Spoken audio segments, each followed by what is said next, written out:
The lizardmen take the protection of Lustria very seriously. Their reptilian nature makes them incredibly territorial, and the sorrows wrought upon them by warm-blooded raiders has merely reinforced their inclination towards isolationism. While Saurus warriors repel the major invasions in pitched battles, canny skink chiefs have taken to leading patrols through Lustria for smaller incursions. They'll alert temple cities of threats that are too great for them to handle, but every skink is more than happy to deal with a small group of enemies on their own.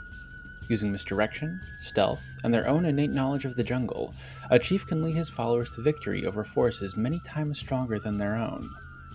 While the history of the Lizardmen is full of such heroic skink chiefs, none are quite as unique as the individual known as Itzi-Bitzi.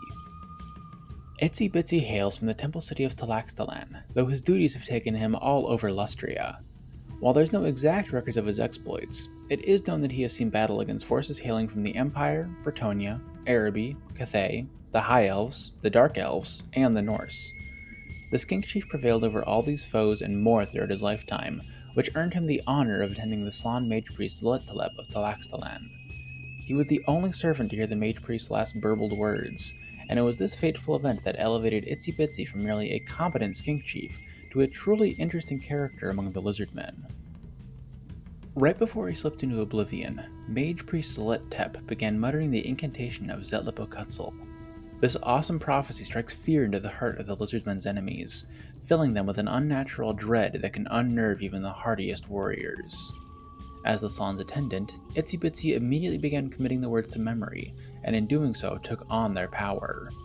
He could only memorize the first portion of it, as Zlettep perished before he could finish the prophecy, but even this tiny snippet can fill Itzi-Bitzi's enemies with unfathomable terror. Realizing the sacred nature of what he had learned, the Skink Chief knew he needed to keep it secret so the great enemy would not find a way to undo its power.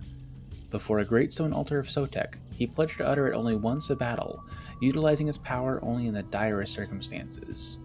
Itzi-Bitzi has kept this promise ever since, but when he does unleash the incantation, the tide of battle often turns in the Lizardmen's favor as their foes soil their pants and flee the field. Itzi-Bitzi has more to offer on the battlefield than just his prophecy, however. The Skink Chief carries the notorious piranha blade, a magic weapon shaped like one of the River Amazon's numerous carnivorous fish. The blade mimics its namesake, ripping and tearing at the flesh of its victims with savage fury. Even trolls and ogres can fall from a single strike of the sword. While Itzi-Bitzi's piranha blade is not the only one of its type to exist, he is the most famous warrior to carry such a weapon into battle, and as such his name has become closely associated with it. Itzi-Bitzi was a special character in the 5th edition of Warhammer Fantasy. He hasn't been mentioned since, perhaps as an attempt by GW to make the setting a little more serious. After all, calling one of the Lizardmen's esteemed warriors Itzi-Bitzi does kind of take away from their reputation as terrifying dinosaur men. Of course, on the other hand, GW let a character like Lord Croak, a dead frog who has croaked, remain behind, and they introduced Tic-Tac-Toe, who has an equally unserious name, so maybe not.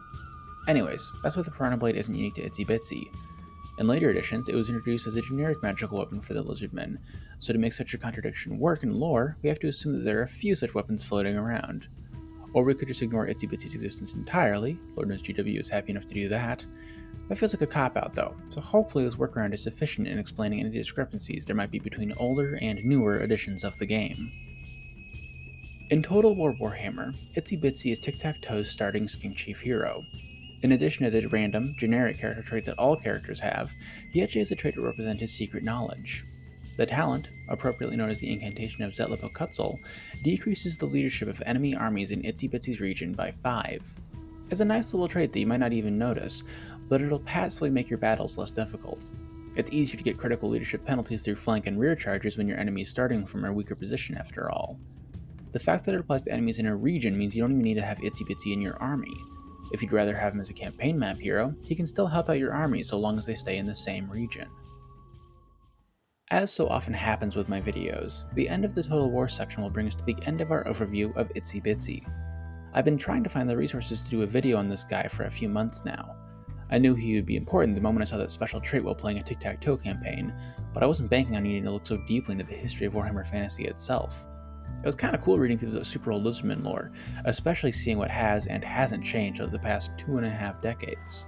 I'm interested in seeing how it stacks up against the old world when that releases, hopefully later this year, knock on wood. That being said, I'm afraid I've exhausted all there is to say about Itsy-Bitzy, so until next time, this has been Sigmar's Chosen, signing off for now.